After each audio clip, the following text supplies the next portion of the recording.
I wanted to live a life of freedom, not a life of bondage to a schedule, to a location, to the only way to make more money is to work 40 hours, then 50 hours, and 60 hours, and 70 hours, and 80 hours a week. Like, what's the end to that? Working 110 hours, not like ruining my marriage, which I've been married for 25 years, ruining my relationship with my kids. I thought there has to be a better way. I felt like I was drowning in urgency, and I needed to get out of that and focus on the important things. Welcome to the InPowered Life Podcast, a space dedicated to spreading the message that you have the power within to create everything you seek. So if you're ready to enroll in a new kind of higher learning, the kind that leads to true personal freedom, then hang here with us. We're your hosts, Rudi and Aniston Ricksteins, and this is the InPowered Life. Welcome to the InPowered Life Podcast. I'm Rudi Ricksteins. I'm your host. And, today we're going to have an episode that I think is going to bring tremendous value for our audience, because we're constantly talking about how your life is always preparing you for the person that you get to become. Now, if you've listened to the show, you've heard me say this countless times, but it's no more true than it is for today's guest. Matt Reynolds goes by Matt Reynolds, an incredible human being. Had the privilege of connecting with him prior to the starting of the recording of the episode today. But also, I had a joy in researching a little bit about him, what he does in preparation for today's episode. He is the CEO of Barbell Logic, and he's also the author of a brand new book that has just come out, and it is called Undoing Urgency, which was published by none other than Forbes. So without going into too much detail or accolade for all of what he has achieved, because it'll no doubt come out on the episode, I just want you to pay close attention to today's episode, because if you listen to just the through line of who the man is, how he represents himself in his everyday, it has supported him in becoming beautifully and profoundly successful. But he understands that success is not in the success. It's in what you do with it once you've achieved the success, which is 100% the cornerstones of the InPowered Life Podcast. Matt, thank you so much for joining us, and welcome to the show, brother. Hey, thanks, Rudi. Thank you so much for having me. It's a real honor. I'm excited to be on the show. You know, I'm excited to unpack a little bit of your journey and then to talk about undoing urgency, because I think it's such a great topic and a phenomenal book that people should get their hands on for the sole benefit of the mission behind the book. Now, I know a little bit behind the curtain, but what I would love to do is help our audience come along with the journey. You know, we refer to everything that's happening in your life, every job you've taken, every relationship you've had, every failure, everything is always a pre-qualification for the person that you ultimately get to become. I alluded to that in the very beginning today, but I kind of want to sit on that a little bit longer. You know, you are a very successful man right now, but obviously you had a starting journey that dragged you there. Your passion has always been in health and fitness. Where did that passion come from? Where did that passion start? And how did that support you in creating what inevitably became one of the biggest gyms in the USA? Yeah, thank you for the question. And I would like to give a caveat that I think I wrote this book first and foremost for myself and for my family, and for, I really speak a lot about future generations that come from me, and, my kids and grandkids and great grandkids, people who are not born yet and who I may never even know. I don't necessarily do this tremendously well all the time. These are the lessons that I've learned from not doing it well. I think that's really key. And so, just like what you said, that the stories of both success and failure have made me who I am today. And those lessons are to be learned. And if those lessons are just knowledge that we accumulate in our brain, we never turn it into wisdom, and we never put it into action, and we never teach it to others, then it was all for naught. It was a waste. And so I think there are lessons to be learned both in the successes and in the failures. And I've probably learned more from the failures than I even have the successes, and understood the value of the journey itself. And so coming back to your question of how did I get into fitness, man, I was a very average athlete in high school. I was very competitive. I love playing sports. Sports were my life. I'm a child of the 80s. I was raised very poor. I was a poor Baptist preacher's kid, and we lived in rural Arkansas growing up. There wasn't a lot to do but to play baseball and football and basketball and all those things. And so I can remember buying the first Nintendo. I've never told this story on a podcast, by the way, and I've probably done 1,000 podcasts, Rudi. So here's a exclusive for you guys. I bought my first Nintendo as a super poor Baptist preacher because the preacher's kid, because the church paid my brother and I 50 cents per mouse for the mice that we caught in the winter. And back then, I don't know if they still do this in the South, after they had harvested the cotton and the soybeans and the tobacco, they would burn the fields, and the mice lived in the fields, and they would all run into the homes, the buildings. And so the church said, hey, we've got a mouse problem. We'll pay you 50 cents. So that was probably my first entrepreneurial foray. I was probably in the 3rd or 4th grade, and we would set up mice traps every night, my little brother and I. And in 1985 or 1986, barely able to afford groceries, we caught so many mice that winter that we were able to buy an original Nintendo system in the mid 80s. And so that was my first venture into entrepreneurship. The fitness stuff came later. Again, and even Nintendo, I think my mom did it. This is obviously way before the internet, or my mom did a great job of setting limits of an hour a day or 2 hours a day at max of playing video games. And again, as a child of the 80s and early 90s, it was just sort of when the sun came up, like here's breakfast and go play and come home when the streetlights come on for dinner. And that was us. And so it was sports. But the problem was I just wasn't that great at sports. And so I played all the sports. I usually started on the teams. I was the worst starter on every team I ever played on. I can remember looking at the bench and seeing guys that were much better than I was, but I was rewarded for my work ethic. And so when I graduated high school in the mid 90s, I needed a competitive outlet because I'm insanely competitive. And I discovered the sport of powerlifting. Back then there was a powerlifting magazine, which is now defunct, called Powerlifting USA.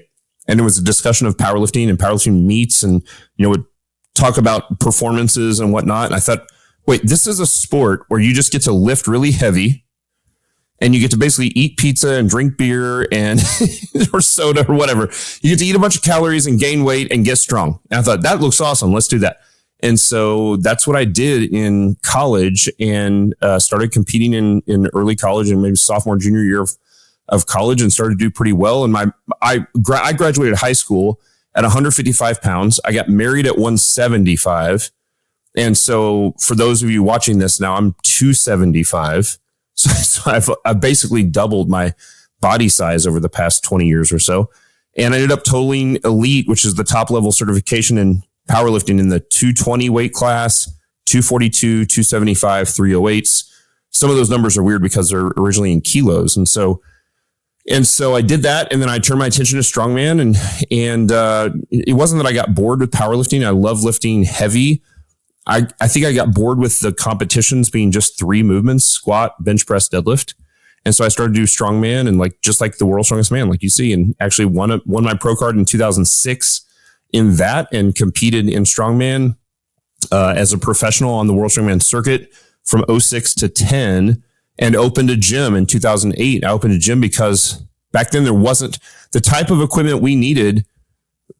My training partners and I, we had a pretty good group of guys that were training. I was a teacher at the time. I was a football coach. I was a head strength coach at a big high school. I was finishing my master's to be a high school principal. I thought that was going to be my career. And we had a big group of guys, and they were great guys. They were just blue collar guys, teachers, coaches, etc. And we needed a place to train, and that stuff didn't exist back then. Now you can go into any big box, Lifetime Fitness, Taj Mahal, $30 million businesses, gyms, and they've got strongman equipment, and they've got squat racks, and they've got barbells. And I love that. I think that's a great thing. As much as some of those big box frou-frou gym things sort of drive me nuts, I think we've moved the ball down the field in the right direction for strength athletes and strength sports.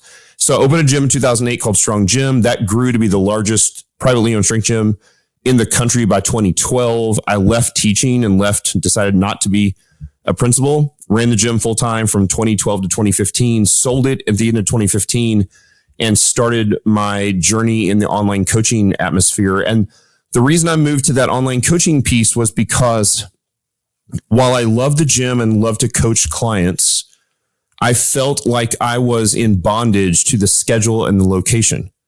I could never leave. I had to be there at 4 a.m. every day. And if I went on vacation, I didn't get paid. And if my clients who, I was an expensive coach, and most personal training coaches are, the types of clients who can pay for personal training, they travel for business and they travel for pleasure. And then when they would travel, they wouldn't train. And I thought there has to be a better way than this stuck in a schedule, stuck in a location. I'm in Southwest Missouri in the Ozarks, which is, to most of your listeners are going to go like, I've heard of that from the TV show on Netflix, but otherwise I don't, in the middle of the United States somewhere. So I didn't have a big client pool. There's certainly, if you were looking for a great coach, there wasn't a ton of great coaches. There aren't a ton of great coaches in my town. And so the online atmosphere, the online industry opened those things up. But what I didn't want to do was impersonal, sell you a template, sell you a cookie cutter program for $50 or $100 or whatever, and call that online. That, to me, that's not coaching. That's just selling you a program. Programs are fine. It's just not coaching, right? It's like when people say, I'm a life coach, or I'm a personal coach, or I'm a football coach, but then they send you VHS tapes or something as a kid. It's like, well, that's not actually coaching. You're just giving, it's the same thing as a textbook. Well, that's not coaching.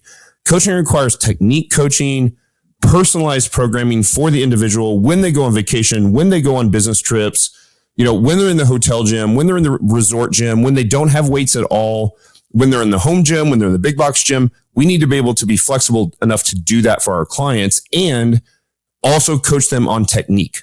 And so the thing that happened in 2016 when I started this business is that phones were getting to the point where the cameras were excellent and people could actually video themselves lifting. And myself and my coaches that I hired, we would actually give technique feedback within 24 hours every single day, still do to this day, have broken down tens of millions of reps of all of the lifts of every workout every single day within 24 hours at Barbell Logic. And so that process took me through the online coaching and then speeding it up. We had to build our own software for that because there wasn't any software out there that did that level of online coaching. We built our own software. COVID hits, shuts down every gym in the world. Now I've got millions of people who need access to good coaches and tens of thousands, if not hundreds of thousands of good coaches who need access to their people. And so we took our proprietary software and we started licensing it out to the B2B industry. And we did that. And that's called Turnkey Coach. And that's gone very well. And we started to win government contracts as well. And so we coach much of the Air Force at this point. And it's just been a wild ride, man. As a matter of fact, I launched the business 9 years ago. I had a massive expansion on December 1st of 16. I hired 30 employees on December 1st of 2016. And so we had our 8-year anniversary recently and we all just sort of reminisced. Half of my staff is still here. The ones that we hired 8 years ago. I mean, which I think is a testament to, because it's given them freedom. So now I get to coach. As a matter of fact, probably when this comes out, I'm going to be in Mexico and I'm going to get up every morning and I'm going to go out on my deck and I'm going to look at the ocean and I'm going to break down videos and break down technique for my clients. And it gave me the freedom that I didn't have when I owned the gym. And so that is really the backstory, even going into the book of, I wanted to live a life of freedom, not a life of bondage to a schedule, to a location, to the only way to make more money is to work 40 hours, then 50 hours, and 60 hours, and 70 hours, and 80 hours a week. Like, what's the end to that? Working 110 hours, not like ruining my marriage, which I've been married for 25 years, ruining my relationship with my kids. I thought there has to be a better way. I felt like I was drowning in urgency and I needed to get out of that and focus on the important things. So you've so beautifully touched on so many questions that I wanted to ask you as it related to the unfolding of your journey, because I started out very specifically talking about the pre-qualification for everything. But you alluded to, and I know this about you, is that you were going to be a principal.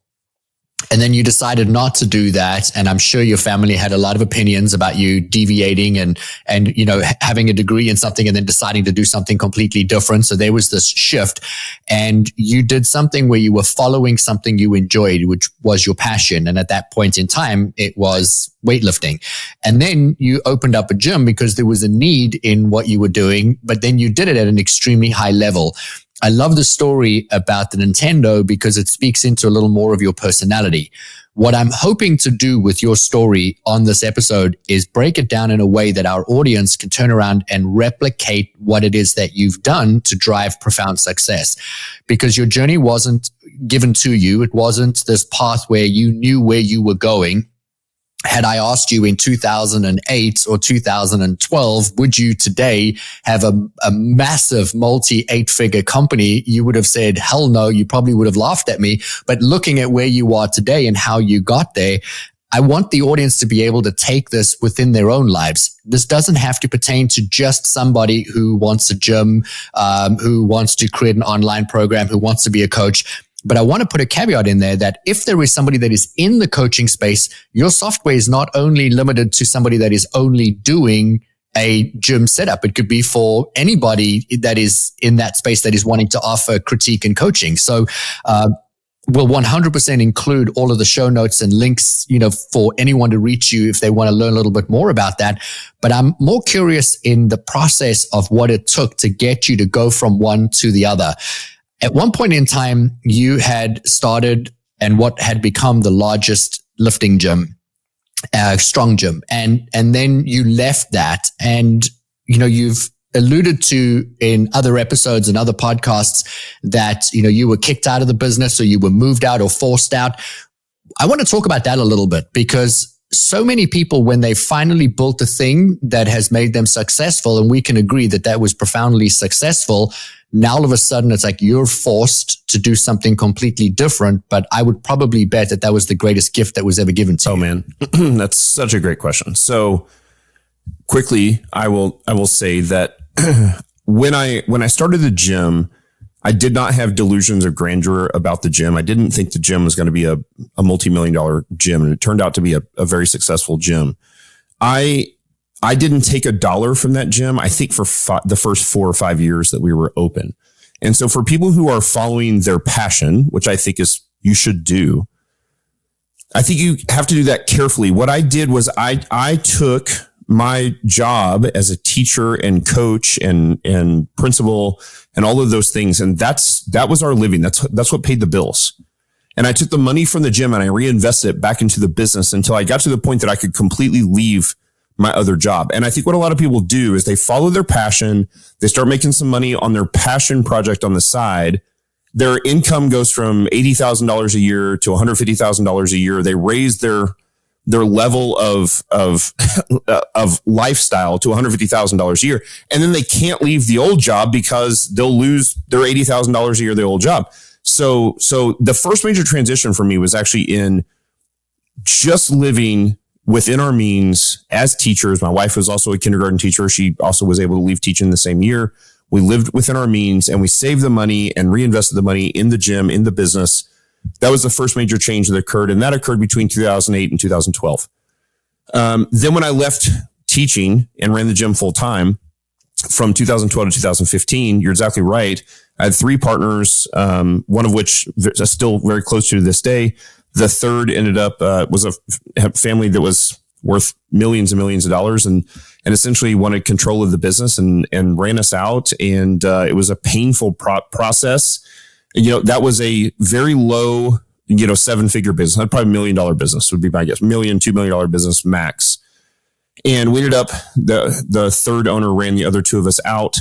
And I was like, what am I going to do?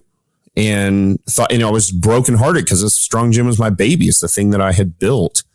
And I had gone on the Art of Manliness podcast with Brett McKay, which is to this day is a pretty massive podcast, 4 or 5 million downloads a month. And I was coaching him. He was one of my clients. And I called my little brother, who's now my CTO, who works for me, who's far more successful, sold the business for $300 million several years ago, and called him and said, I don't know what I'm going to do. I think I'm going to open up an executive barbell club in-person business again. And he said, how's the online business going? I said, it's going good. I've never advertised. I'm making $10,000 a month, something like that in my pocket. He said, hold on. You're making $10,000 a month doing online coaching, having not advertised the thing? And I said, yeah. He goes, I think I would take the money you just made from selling the gym and I would put all your eggs in that basket for 6 months or so and see if it works. And so what I did was I poured myself as hard as I possibly could into the online coaching space. Now, remember, this is in 16 and, the internet's up and running for sure, but it's not what it is. It's not what it is today. And there was a tangible thing to driving to the gym and unlocking the door and turning the security cameras off and, turning on the lights and all of a sudden I was doing this on my MacBook. And I thought, like, is this real? It wasn't tangible to me. Like, is this a real business? And of course now so many businesses are online, but at the time it felt very much like I can't grasp it and touch it. I can't, if I were going to get a business loan, try to get a business loan from a bank and they're like, what property do you own? Do you own cars and combines? And so, I own MacBooks. That's it. Like, that's what we own. And so, it wasn't, and to this day, the bank system still works that way.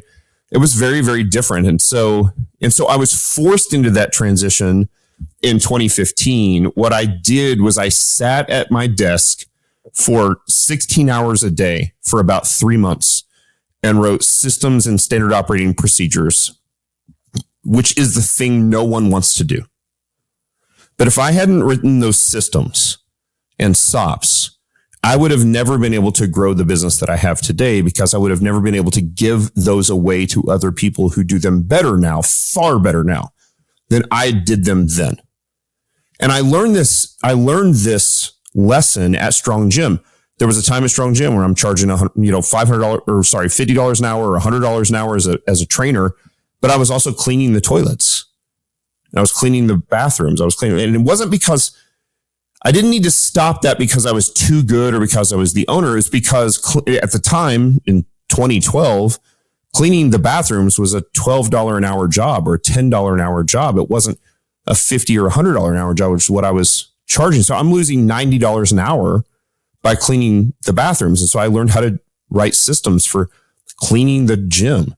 And then I took those lessons from the book E-Myth Revisited, which is a book that's completely changed my life, and took that into the online world and wrote every system I could possibly think of. Here's the first session for a client. Here's point of sale. Here's how we take credit cards. Here's how we sign people up. Here's how we introduce ourselves. We're going to do a Zoom call, like whatever those things were. And of course, technology has changed. And so what that looked like then is different now.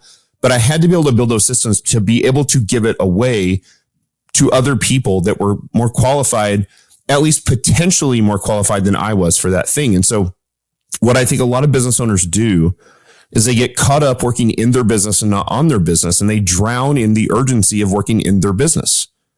And so what I did was I just drowned for about 2 or 3 months writing technical writings of systems and standard operating procedures so that when I could start to hire employees, I could start to give those systems away to them and say, this is your system now.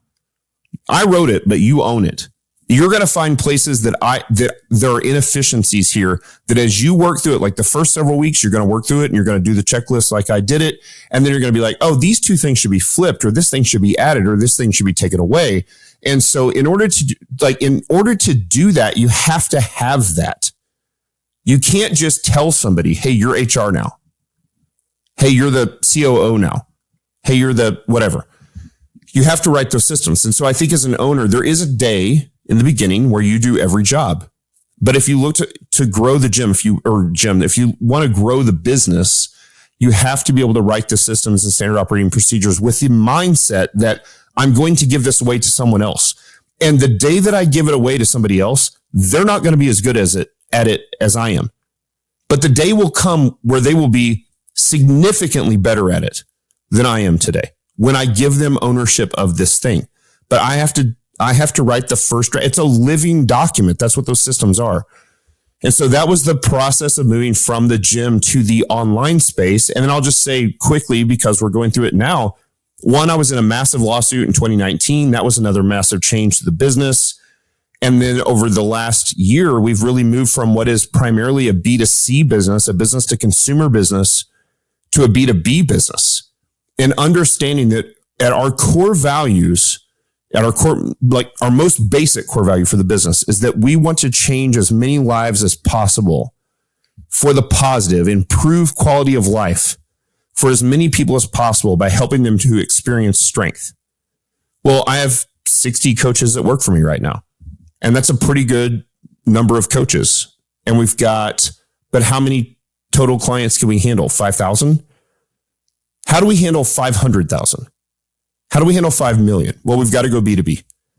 And so for us, it's understanding that this last or most recent transition is a transition from the B2C industry to the B2B industry to go, look, there's a ton of great coaches out there that won't be employees of my company, but we can give them access to all the tools that we use to give great coaching to their clients. And again, this isn't about fitness or about coaching. The idea is about how do you write the systems to expand the business?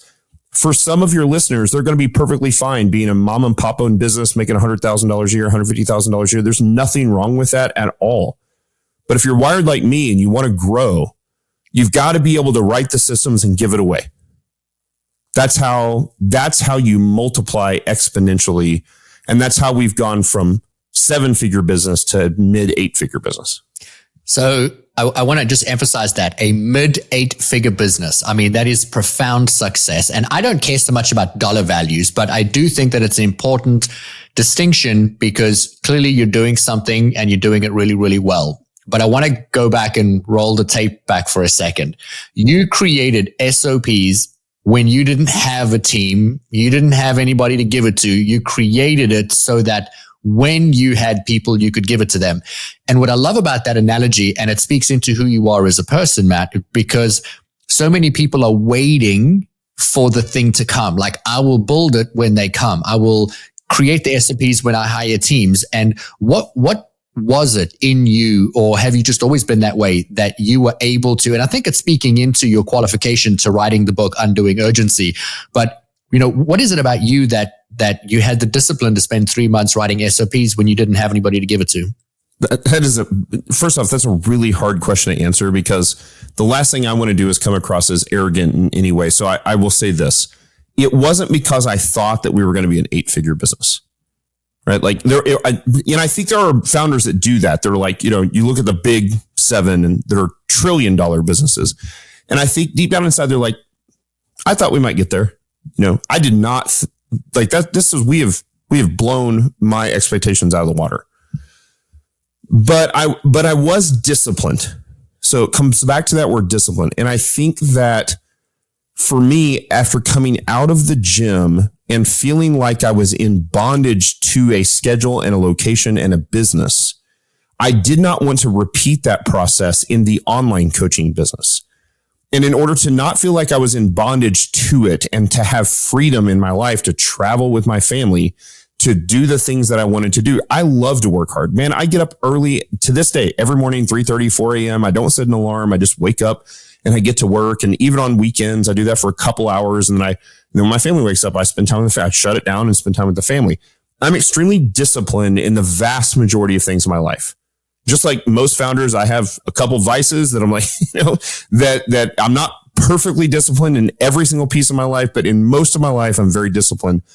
And I knew that in order to grow the business to a point, I took a road trip to do some training out in Tennessee. It was like a 7-hour road trip and there was no easy way to fly there. So I'm in Springfield, Missouri, and this wasn't like in Nashville. It was in kind of rural Tennessee.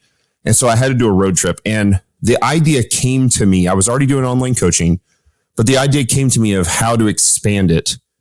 And I remember it was just like, I'll remember it for the rest of my life. I mean, everything the business is today came from that thought process of that 7-hour road trip, totally silent. Wasn't listening. Typically I'm listening to audiobooks or, to Audible or podcasts or whatever. And I started to work through this stuff in my head. And I can remember pulling over at a gas station and getting gas and going inside and going to the bathroom and pulling out and getting my laptop out and putting it in the passenger seat and sort of typing with one hand in the passenger seat. Not safe, would not recommend while driving down the road. Bullet points of here's how I expand. Here's how I go from a business of one to a business of many. And those systems and standard operating procedures were how to do that. And so I got to the place I was training at in Tennessee. I met my coach that I had hired. I said, I need 2 hours. I'm going to go back to a room silently. And I'm going to type this all up and clean it up. Did my training that weekend. When I came home, that's when I started writing the systems and standard operating procedures.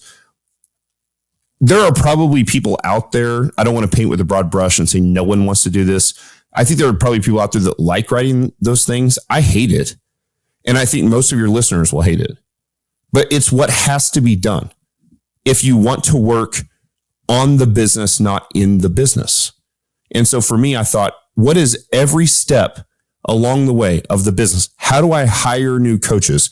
How do I hire employees? How do I fire employees? How do I fire coaches? How do we advertise and get more clients? How do we, all those things? How do we get credit cards on file? Like what point of sale, or we're going to use Stripe or whatever the thing is. I wrote all those things, and all of those things have changed dramatically over the past 10 years. But there was a discipline in sitting down and just saying, like, I'll be in bondage to this if I don't do this right now, because I see where this is going, and I certainly did not see where it has ended up. We've surpassed it, but I saw that it was going somewhere far beyond myself. I could coach 100 people. I could coach maybe 150 people if I did everything perfect, but we've coached tens of thousands. And if you then take into account how many clients have been coached in our B2B business and the military, I mean, we're talking about hundreds of thousands. That was never going to happen without the discipline of the systems and standard operating procedures. So it wasn't about arrogance or thinking that we were going to be an 8-figure business. It was that I just didn't want to be in bondage to it forever. I knew there were better people in these positions in the future, that while we were an employee of one, me, that there was going to be a day when we weren't. Maybe we had 5, maybe we'd have 10, or as we are today, we have 100. I knew the day was going to come when we were going to grow, and I had to give some of those things away. So what I want our audience to take away from what you just so beautifully articulated is that, you created standard operating procedure for what you wanted your life to look like. I work in the realm where we support people to achieve their highest and their greatest potential, but they're never going to be able to achieve that if they don't know where they are and ultimately where they're going. And what you've done is you created a roadmap for who it is that you wanted to become, where you wanted your business to go. And then you essentially allowed the energy of your business to change. So many people want the change, but they think the same, they do the same, and so they stay the same. And what you essentially did was think bigger, dream bigger, and then you materialized it by doing the work.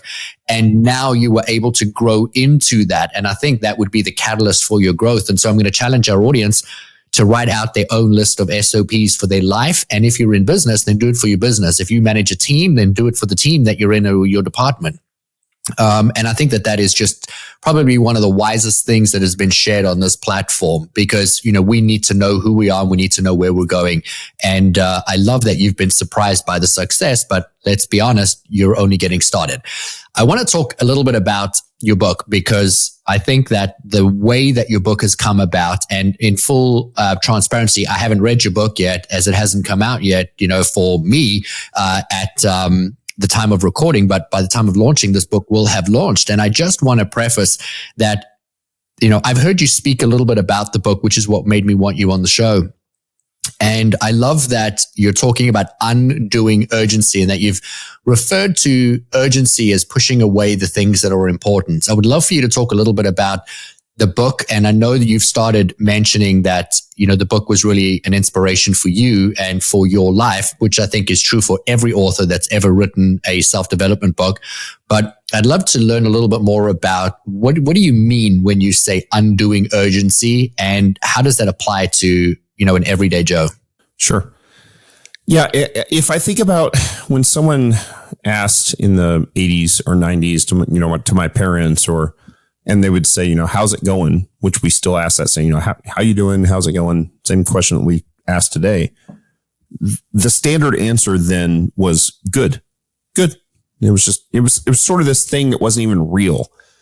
And now when you ask somebody, how's it going? The answer is always busy. Busy. I was going to say busy. So busy. The kids have all the sports teams, and I'm driving around the minivan all over the place, and I've got to keep up with the Joneses and go to the holiday parties and do the things. And so I started to realize years ago that I was, and everyone that I knew really was, drowning in urgency. There was just we had created this culture in our life. And there was a break of this, I think, in COVID. And then it has come back with a fury where we just drown in urgency. It was like, oh, we missed a couple years of life. And so now like the kids have to be in 9 sports and we've got to do all the things. And, and it's just,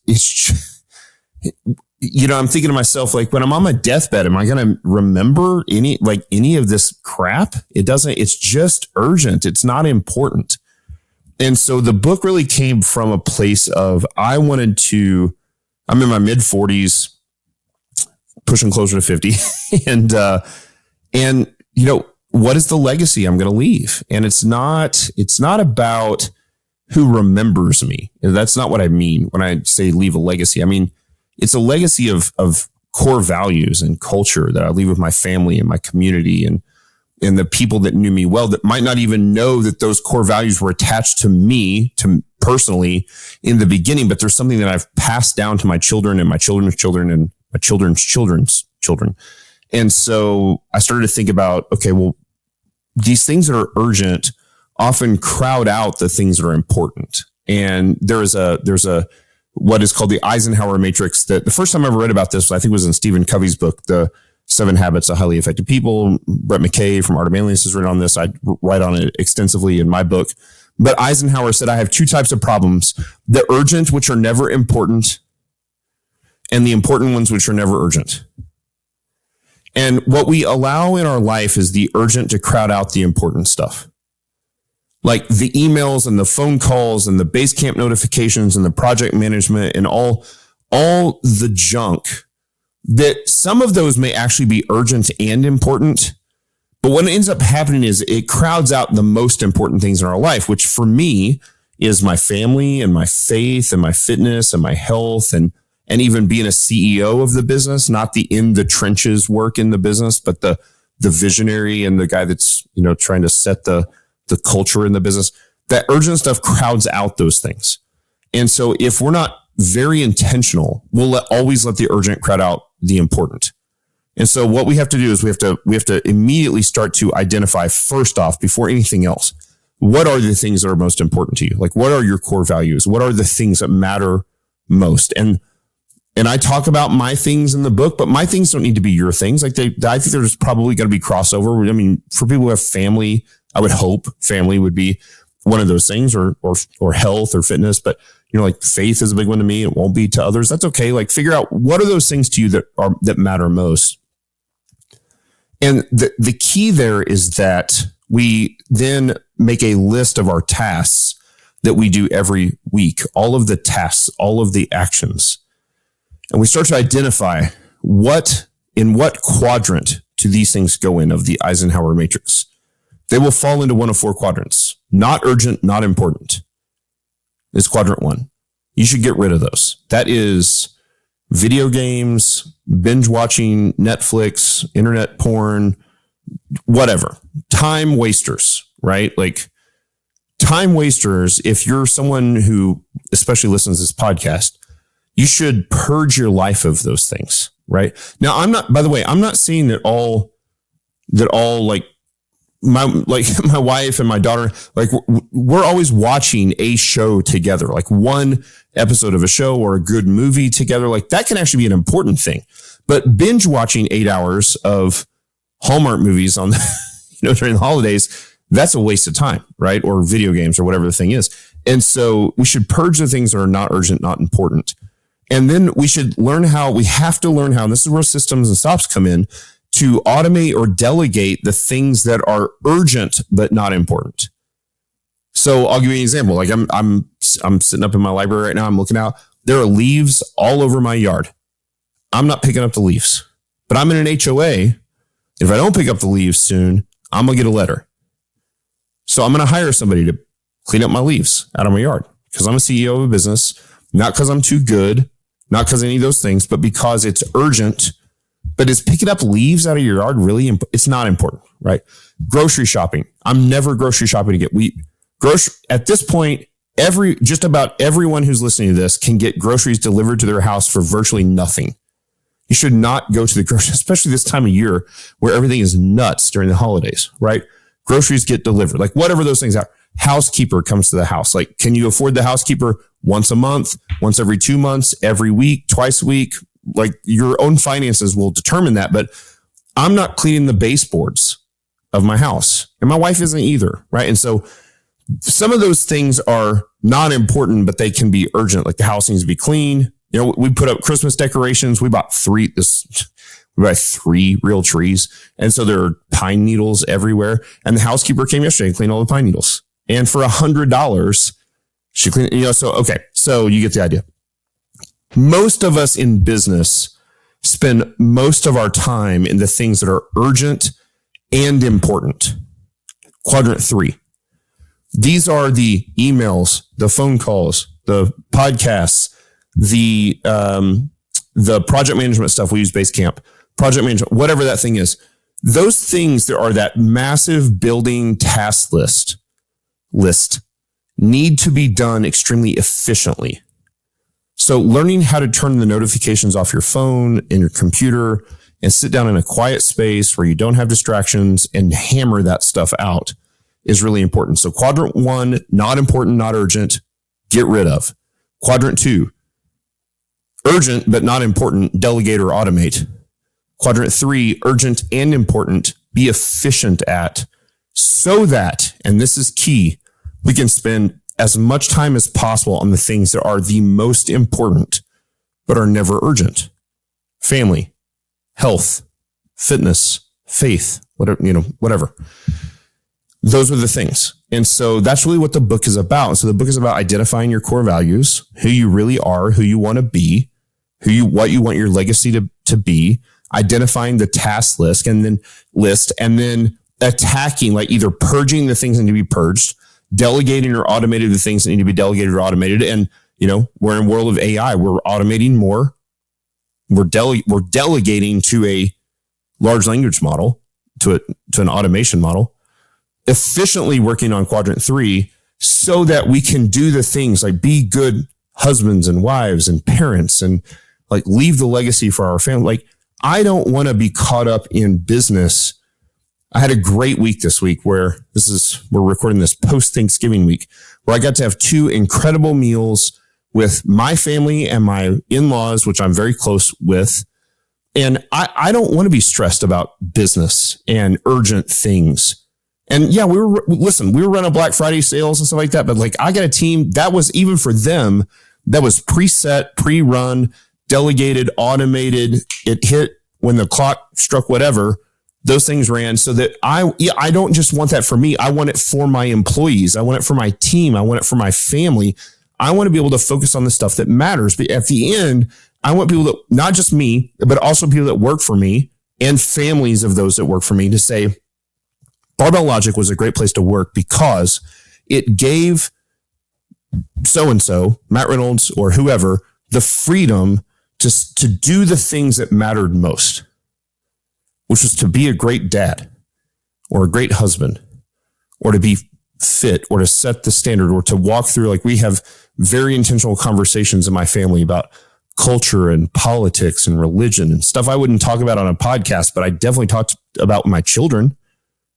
Like that's the point of the book and how we do that. And then we attack those urgent and important things with a system we call the game plan, which is just a way to attack those as fast and efficient as possible. Game plan just stands for goals, actions, metrics, execution. I don't attack my marriage with that.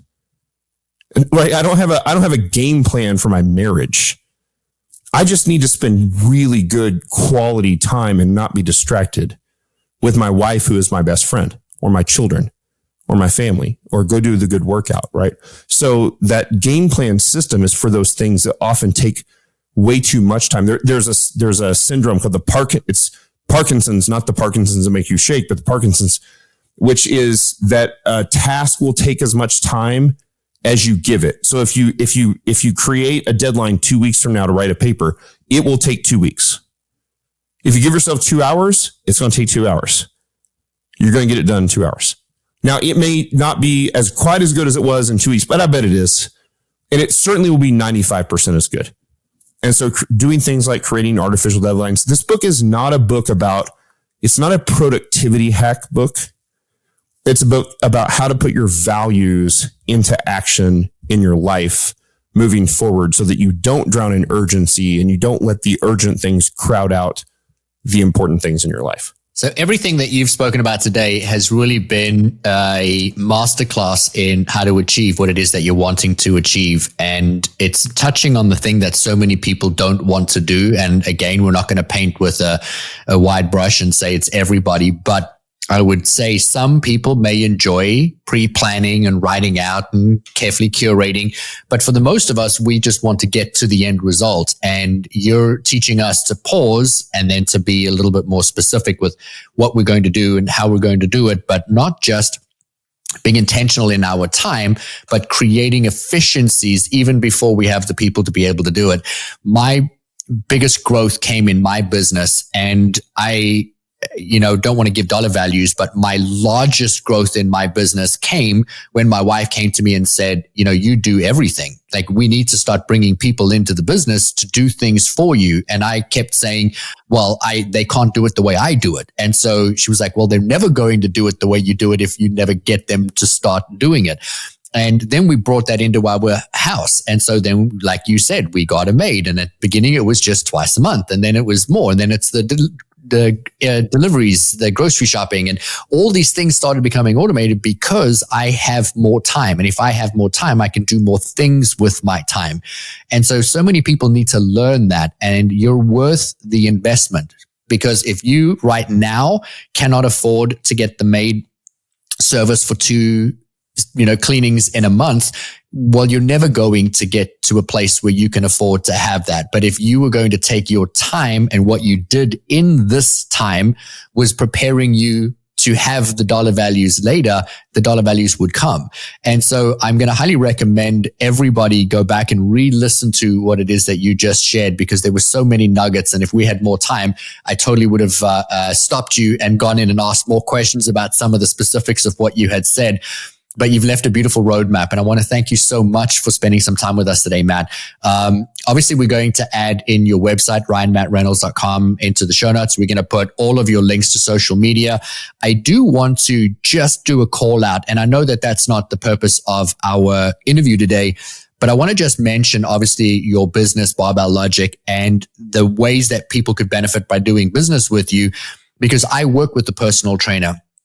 I am limited to when I'm in the gym, how I'm working. I'm fortunate enough to work with somebody who is also creating and curating very special workouts for me when I travel, because I travel extensively, but not everybody has that flexibility or that freedom. And so I want them to obviously go in and have a look at Barbell Logic, see how they can participate, and then take control of their lives. If we don't have strength, if we don't push and flex our muscles, we're never going to grow into the people that we want to become. And that one thing is the gateway to every area of your life. And I cannot stress that enough. But also, if you're in the coaching space and you're wanting to grow, there's a platform to be able to utilize. If you're in the gym coaching space, obviously it's tried and tested.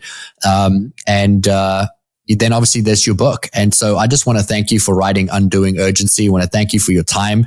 And more than anything, I want to thank you for being so open and honest, because so many people, when they achieve a certain status, they talk about how great they are at what they are. And you constantly reevaluated saying, hey, I wrote this, but it's for me, and I'm still learning this, and I'm still working this, and this is where I am, and this is where I'm going. And it was a beautiful interview. So thank you for that.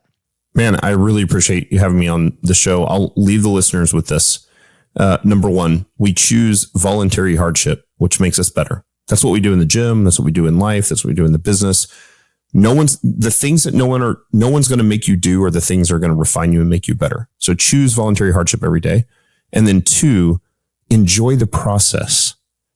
The process of this whole thing of who you want to be when you're 80 is, here we go. Now I'm going to cry. Is not who you are when you're 80. It's in the work you did in the 60 years before it, right? It's the process of understanding how to undo urgency and focus on the important things and build it. You don't get to build a legacy at 80 without the work the 60 years before, right? So number 1, voluntary hardship. Number 2, enjoy the process. The enjoyment is not actually in the winning the championships or hitting the 8-figure business mark or have it it's the process of getting there. It's the pursuit of the goal. not the achievement of the goal that brings joy. That is a big life lesson that I have learned over the years. So thank you so much for having me on the show. Man, I just love those 2 points. And I'm so grateful that we got you to have the tears. You said to me today, we can go anywhere, even if it lands up in crying, and you showed up beautifully in that.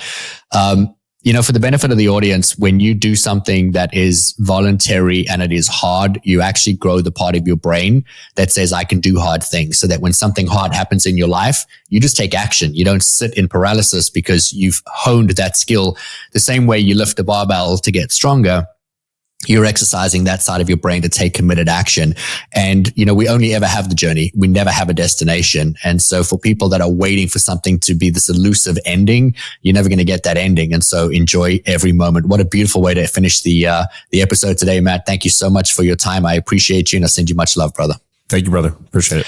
To everybody else that's listening on the InPowered Life podcast, please go ahead and share this episode with anybody that you think would resonate with an incredible message that we just got from Matt Reynolds today.